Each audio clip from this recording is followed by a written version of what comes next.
An array is simply a list. So an array formula is a formula that uses lists. If we take our array working file, we have a very simple example in here of a small shopping list, quantity, price for each item, and then a line total that is then adding up to give a grand total. So we're looking to spend $39.05. If you wanted to work out the grand total without the need for this line total column, then we could do that with an array formula. And we simply create a formula as normal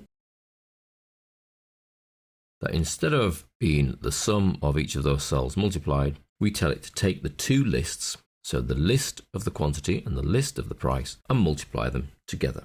So we could say equals that list multiplied by that list.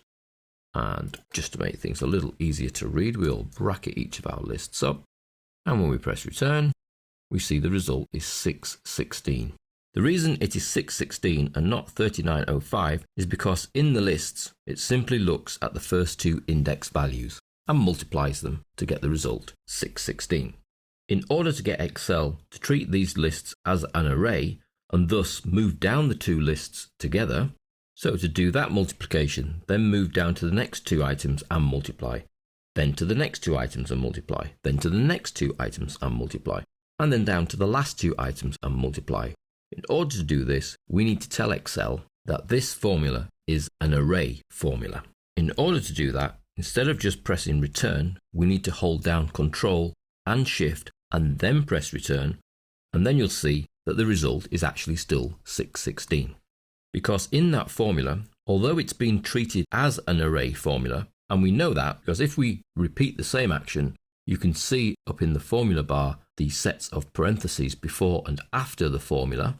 You can see them there, an opening and a closing parenthesis around your formula, including around the equal sign.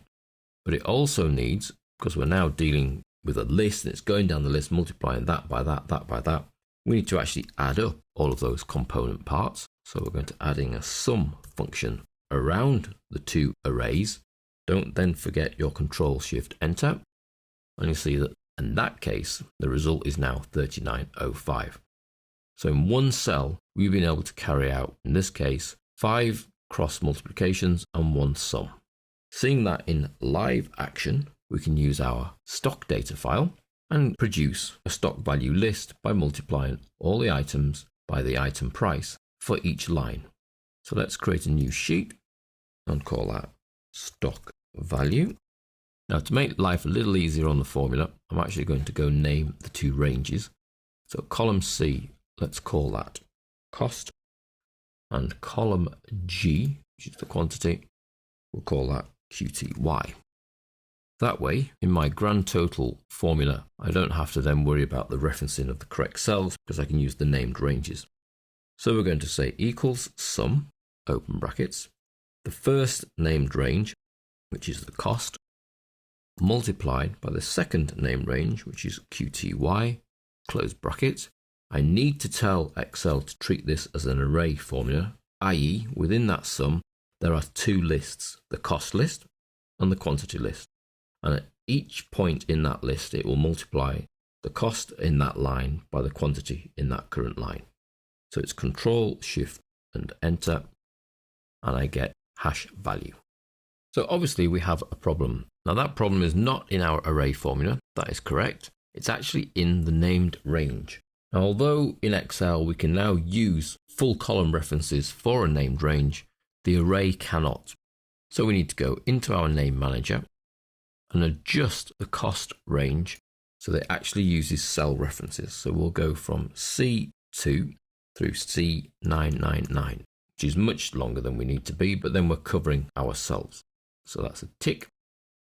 The quantity also needs changing to a specific range, so that will be G2 to G999, tick, and then close our name manager. And as if by magic, our array then works itself out to be a total value of $2,029. Now the cell can be treated much as if it's a normal cell, and we could format that, but let's format to currency. But what we can't do is enter the cell and leave it because we will return to an issue. The issue is that we haven't now made it an array formula. So every time you leave an array formula, you must do Control-Shift-Enter so that Excel knows that that's an array formula. So it doesn't matter if you just click in and click out, it will then return back to being a normal formula. It's always Control-Shift-Enter when leaving that cell. You can always check the formula bar to see that the parentheses brackets are visible. So that's what an array is and how to create one.